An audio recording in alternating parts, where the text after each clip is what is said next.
50 টকালৈ বোৱাৰী লিলি কলৈ গ'ল পত্নীক বিচাৰি স্বামীৰ হাহাকাৰ ৰাজ্যত বোৱাৰী নিৰ্দেশৰ ঘটনা দিনক দিনে বৃদ্ধি পাইছে এইবাৰ 2 সন্তানসহ পত্নী নিৰুদ্দেশ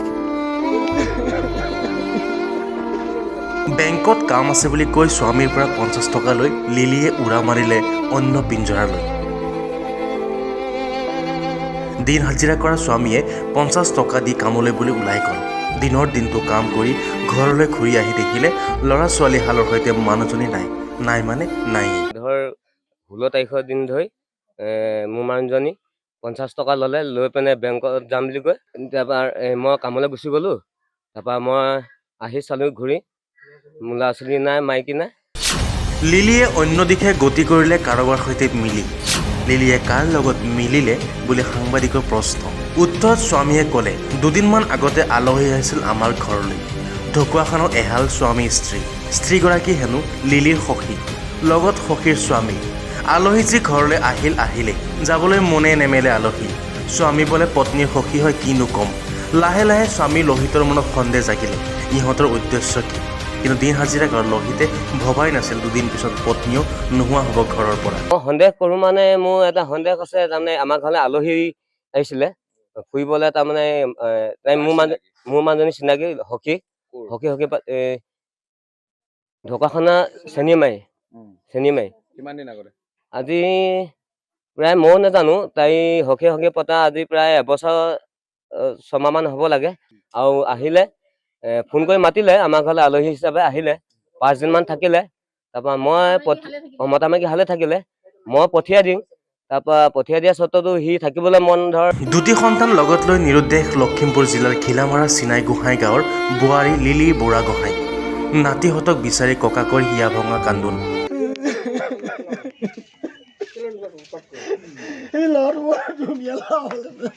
ছিঙি গ'ল ককা আইতা নাতিৰ যুগমীয়া বান্ধোন উপায়ন্তৰ হৈ শেষত ঘিলামাৰা থানাত দাখিল কৰিলে এজাহাৰ ৰাজ্যত অব্যাহত থকা বোৱাৰী নিৰুদ্দেশৰ ঘটনাই ক্ৰমাৎ বৃদ্ধি হোৱাৰ লক্ষণে নৱ প্ৰজন্মলৈ কঢ়িয়াই আনিছে অশনি সংকেত কাজিয়া একো নাই কিন্তু আমিতো নাই এইখিনিতে আছোঁ সিহঁতি সিয়াত বেলেগ হৈ আছে তাৰপৰা ই কৈছে যে কি মোক বেংকলৈ যাওঁ মা হেৰি বোলে পইচা 50 টকা দিয়ক তাই সিনো ময়ো যাব লাগিব নি ই ক'লে বোলে তাই ক'লে নেলাগে বোলে আপুনি যাব বোলে মই যাওঁ কাম কৰকগৈ যাওক তাৰপৰা তাই তেতিয়া তাৰমানে বেংকলৈ যাওঁ বুলি গ'ল বুলিতো তাতে থাকিলেই ঘিলামৰ তিনিআলিত তাৰপৰা সেই তেনেকৈ তাৰপৰা গুচি গ'ল তাৰপৰা ই আহি বিচাৰিছে নাই মানুহ কাপোৰে কানিয়ে বেগে চেগে কোনো মোবাইলত যোগাযোগ কৰি থাকে বুলি কোৱা শুনিছোঁ আমিতো নেজানো ক'লৈ কৰিছে কি কথা লগৰ সমনীয়ালৈকে কৰিছে নে কাৰোবালৈ কৰিছে সেইটোতো আমি নেজানো মই ডাঙৰ ল'ৰাটো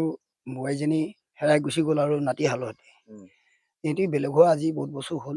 আৰু মই ঘৰত থাকোঁ সিহঁতি কিবা লাগিছে যদিও ক'ব নাজানো মানে ৰাতি 7টামান বজাত মোৰ বৃহস্পতিবাৰ দিনাখন যোৱাৰ বৃহস্পতিবাৰ দিনাখন ৰাতি 7টা বজাত মোলৈ ফোন মাৰিছে বাবা মই গুচি আহিলোঁ মই তেতিয়া সুধিলোঁ তই ক'লৈ গৈছোঁ কৈছে বাবা মই পাছিঘাট পালোঁহি কৈছে কেলৈ গ'লি বোলো বাবা মই ল'ৰাহাল ডাঙৰ দীঘল কৰিবলৈ আনিছোঁ ল'ৰাহালক পঢ়োৱা মনত কিতাপ পত্ৰ চব লৈ আহিছোঁ এই বুলি ক'লে কোৱা দেখি মই বোলো তই কাৰ লগত গ'লি ইয়াত কিবা অসুবিধা আছিল নেকি ইয়াত পঢ়োৱা শুনা অসুবিধা মানে স্কুল পঢ়ি আছিলে ল'ৰা ছোৱালীকেইটা স্কুললৈ গৈ থাকে টাইমে ইমান আৰু পঢ়োৱা সুবিধা নাই আমি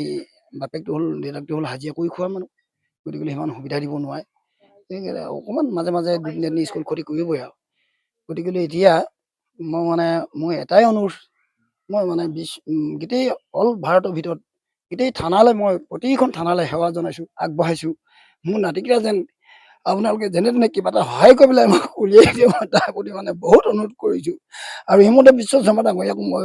১৭ কোটি বাৰে নমস্কাৰ কৰিছোঁ তেখেতৰ ভৱিষ্যত উজ্জ্বল কামনা হওক যাতে মোক মানে তেখেতে অকণমান সহায় কৰি পেলাই মোৰ নাতিকেইটা উদ্ধাৰ কৰি দিয়ে মই তাৰ বাবে মানে তেখেতক ১৭ কোটি বাৰ নমস্কাৰ কৰিছোঁ ঘিলামাৰাৰ পৰা বিশ্বজিৎ কোচ খবৰ.com